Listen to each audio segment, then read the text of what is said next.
Good morning. So I'm not sure how long I will record this, but I want to upload a little bit of this on my YouTube channel. My gosh, this is from the Dead Sea Scrolls and Alexander Scorby. It says Scorby you Bible channel. I'm definitely subscribed to him. He is was an actor back in his day, and he's actually reads the Bible. And this isn't AI. This is actually him. He did this a long time ago. Anyways, I've heard this. Now the Dead Sea Scrolls, of course, isn't in our original Bible, but the Dead Sea Scrolls is mentioned from the Lord and other people. And I think Jesus, I'm not too sure. But anyways, this is amazing. And I just would love for you guys to check this out, because there is so much truth in this Bible book than anybody realizes. So please enjoy. And here we go.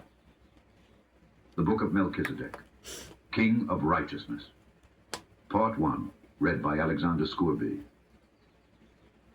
The secret knowledge given first from the temple of Lord to Melchizedek, the King of Peace, King of heaven upon the earth, the great high priest after the order of the Son of God.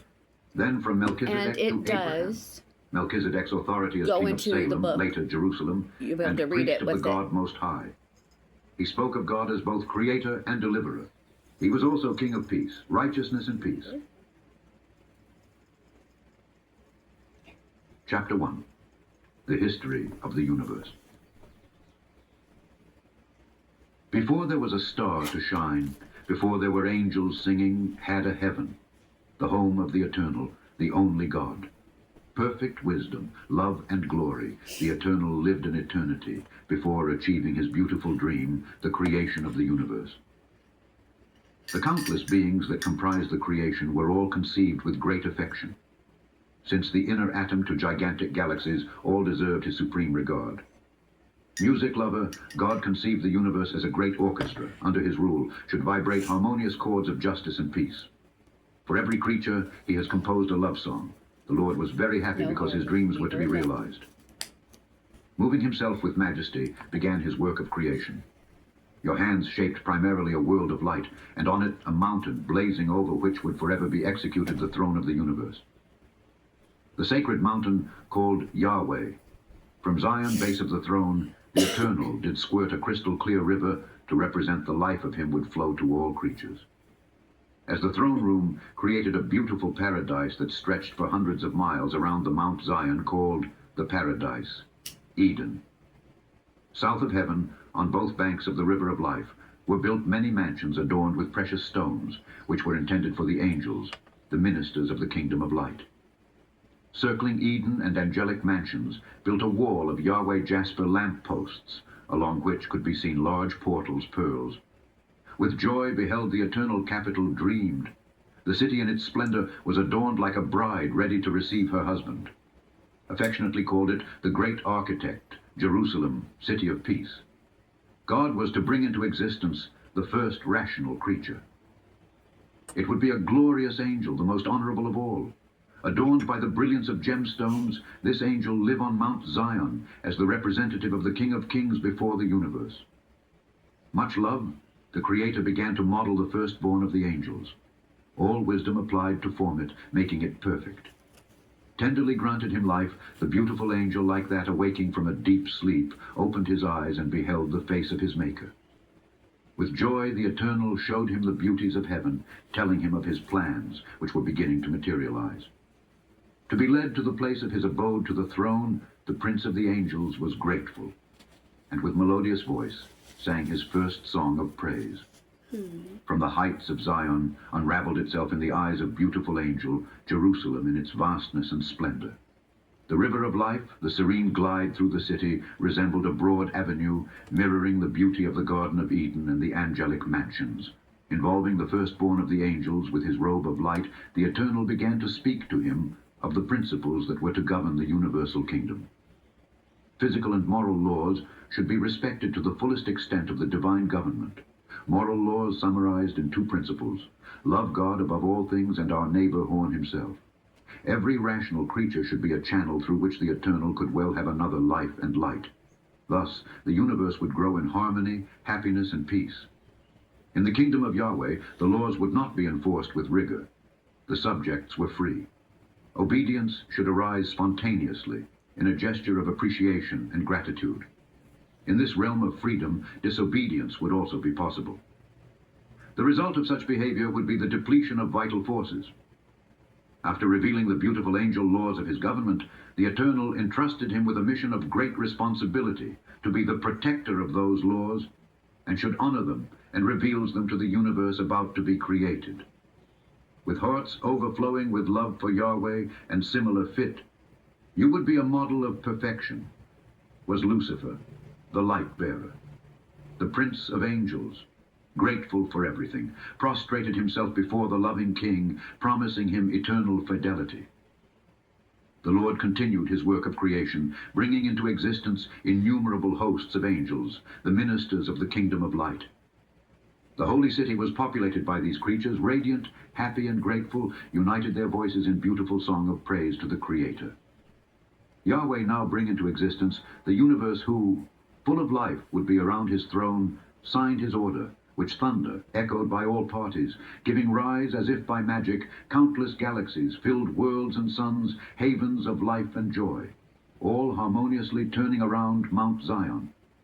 When witnessing such a great achievement of the Supreme King, the angelic hosts fell down, echoing space illuminated by a song of triumph in salute to life. Whole universe joined this song of gratitude for the promise of eternal fidelity to the Creator. Guided by the Eternal, the angels came to know the riches of the universe. In this tour, Sidereal marveled before the vastness of the kingdom of light. By all parties met worlds inhabited by happy creatures who received them so precious as life, freedom of choice, through which the creatures could demonstrate their love for the Creator, demanded a test of loyalty. In order to reveal it, the Eternal led the hosts through the space illuminated by approaching an abyss of darkness that contrasted with the immense brightness of galaxies. By far, this gulf had proved insignificant in the eyes of angels as a blip without light, but the extent of their approach it was shown in its enormity. The Creator, who revealed to the angels every step of the mysteries of his kingdom, stood there silent, as if guarding a secret to himself.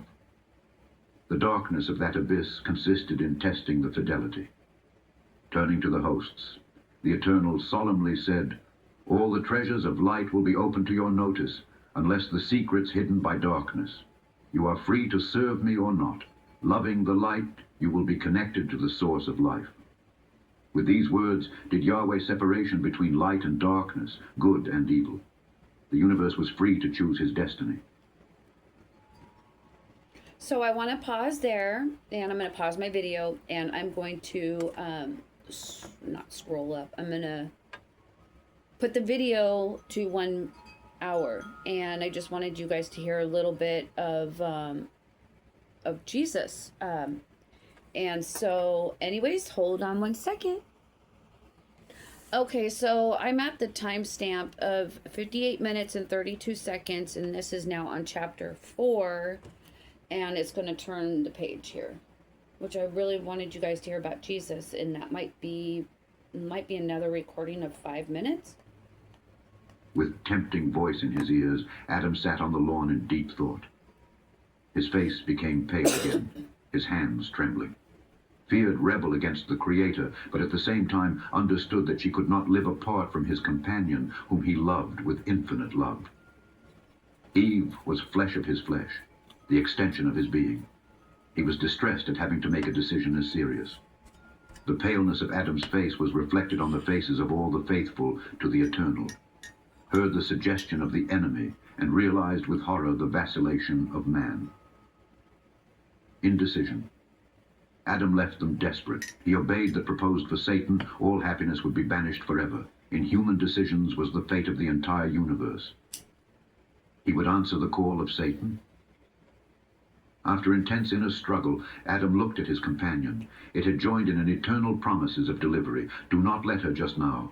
Would share with her the results of the rebellion. Then he took the hand of Eva, a fruit, and a hasty gesture, took it to his mouth.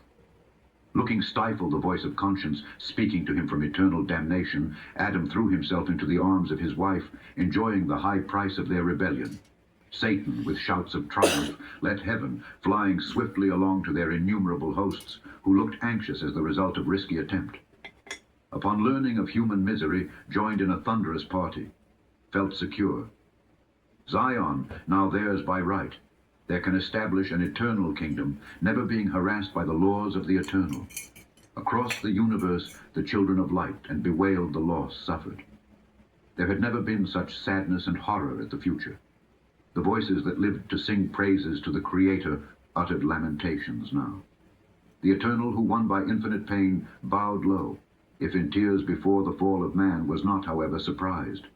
Even before he created the universe, had already foreseen this triumph of rebellion, and in his wisdom and love idealized a rescue plan that would involve a huge sacrifice.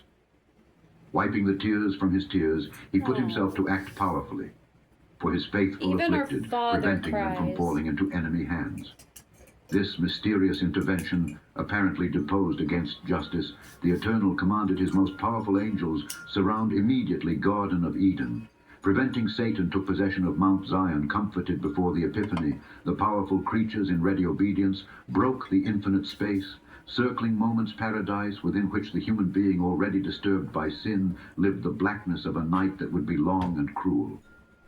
Being the authority of the Eternal founded on justice, how could justify his actions before their enemies? Failed to deliver the kingdom to his will to man, and that's by choice, not undergone Satan. While surprises rational creatures considered decisive actions of Yahweh, heard his powerful voice reverberating throughout creation, brought revelation of the great mystery. So wonderful revelation that from that moment for all eternity would occupy the minds of the faithful, being subject to the sweetest meditations. The Eternal first spoke about the terrible condemnation that hung over the man and all creation. Said that by turning off the fountain of life, the man had rushed in so deep chasm that could not be achieved by your arm of justice and power. Humiliated and tortured by the claws of the enemy, not left to man another chance after death, the result of his painful, spontaneous rebellion. Considering the human situation, the hosts of light, they saw possibilities of triumph. They knew that only the man could regain dominion of the enemy, returning it to the Creator, but the human being, eternally enslaved in nature, would be incapable of such a victory. With melodious voice and full of tenderness, Yahweh revealed the plan of redemption, saying, in fact, the man will reap the fruit of their rebellion, a terrible death. I cannot, with my power, to change his luck. If so act, it would be unfair on my decree. I'll fall, but all the condemnation about a substitute that will arise in human offspring. This man will not bring in their hands the bonds of death, being innocent and undefiled in his nature. As a representative of the human race, face and overcome Satan. After triumph in this battle, proving that love is stronger than selfishness, that truth is stronger than lies, that humility is more powerful than pride, faithful substitute, lift their hands to greet the victorious, no great achievement, but to take the hands of humanity, enslave the cup of his conviction. Gulps, so submissive, the cup of eternal death. This will open immense sacrifice human beings a chance to be redeemed, returning to the arms of the Creator along with the lost dominion.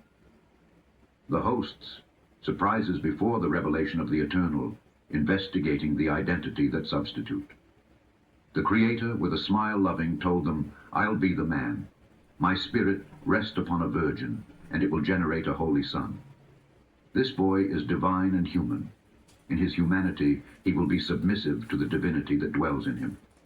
The redeemed see him as the everlasting Father, the Creator and Redeemer, the King of Kings. Yay. His name is Yehoshua, the Eternal Savior. You hear that? Assuming Yehoshua, human not nature, Yahweh could pay Yeshua. the high ransom price, dying in the place of sinners. The hosts will... All right, so I stopped there. I just wanted to share that with you guys. Thank you so much, and I hope you enjoyed this video. Please watch this for your guys' self. Get into it. It's amazing.